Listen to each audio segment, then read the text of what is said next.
যারা লক্ষ্মীর ভান্ডার পাচ্ছিলেন তাদের নামটাই ট্রান্সফার হয়ে যাবে অন্নপূর্ণা ভান্ডারে।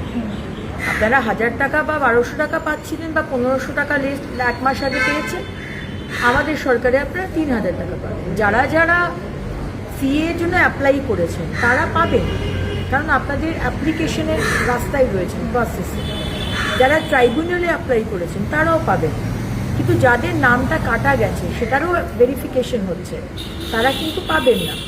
বাকি যারা পেয়ে এসছেন তাদেরকে আবার করে আমি শুনছি কেউ কেউ যাচ্ছে ফর্ম ফিল আপ করছে, আইসিডিএস কেউ কেউ যাচ্ছে ফর্ম ফিল আপ করছে, বা ডিএম অফিসে গিয়ে নাকি ফর্ম ফিল আপ করছে। এরকম ফর্ম ফিল আপের কিন্তু কোনো বিষয় নেই। সুতরাং let me make it very very clear, যারা লক্ষ্মীর ভান্ডার পেয়েছেন তাদেরই নাম ট্রান্সফার হয়ে যাবে ভেরিফিকেশনের পরে। ভেরিফিকেশন আমাদের দপ্তর করবে, এখানে আপনাদের ভেরিফিকেশনের কোনো বিষয় নেই।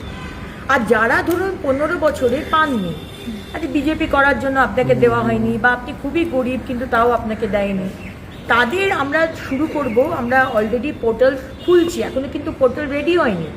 অনেক জায়গাতে সংবাদ মাধ্যমে আমি দেখছি পোর্টাল খুলে গেছে, এটা কিন্তু সম্পূর্ণ ভুয়ো কথা। পোর্টাল খুললে আমরা আনুষ্ঠানিকভাবে আপনাদের জানাবো।